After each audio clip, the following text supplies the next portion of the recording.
মনে হয়, কিন্তু বাস্তবে তা হলো বাবার ভালোবাসা। বাবা এমন একজন ব্যক্তি যিনি বাচ্চাদের আনন্দের জন্য নিজে বাচ্চা হয়ে যান। আপনি পাল্টে যেতে পারেন, কিন্তু আপনার বাবার ভালোবাসা কখনোই পাল্টাবে না। বাবার আনন্দ দ্বিগুণ হয়ে যায় যখন তার পরিচয় তার ছেলের কাজের মধ্য দিয়ে হয়।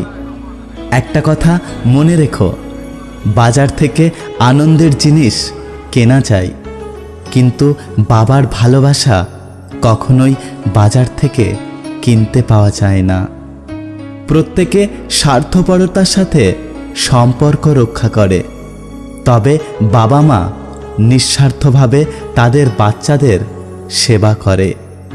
আমি যেখানেই যাই না কেন আমার হৃদয় শান্ত, কারণ আমি সব জায়গাতেই তোমার ডাক শুনতে পাই। তোমার আওয়াজ যে কোনো জায়গাতেই ঘরের অনুভূতি দেয়। যদি আপনি অলস আর স্বর্গ অর্জন করতে চান, তবে বাবা ও মায়ের পায়ে মাথা নত করুন। দেখবেন স্বর্গের সুখ খুঁজে পাবেন। সুখের প্রত্যেকটা মুহূর্ত কাছে থাকে যখন বাবা আমার সাথে থাকে। ক্ষুধার্ত হলেও সে ঘুমায়, তবে কখনোই তারা বাচ্চাদের ক্ষুধার্ত ঘুমোতে দেয় না। তারা হলো মা বাবা। পিতার গুরুত্ব কি সেই সন্তানের কাছে জানুন, যে তার পিতার ভালোবাসা কখনো পায়নি।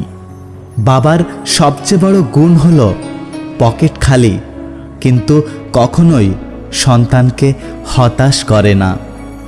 একটা কথা কি জানো তো, বাবা হওয়া সহজ, তবে বাবার দায়িত্ব পালন করা খুব কঠিন।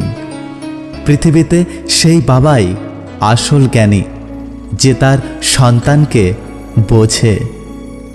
একজন বাবা সূর্যের মতো, গরম হলেও তিনি না থাকলে চারিপাশ অন্ধকার হয়ে যায়।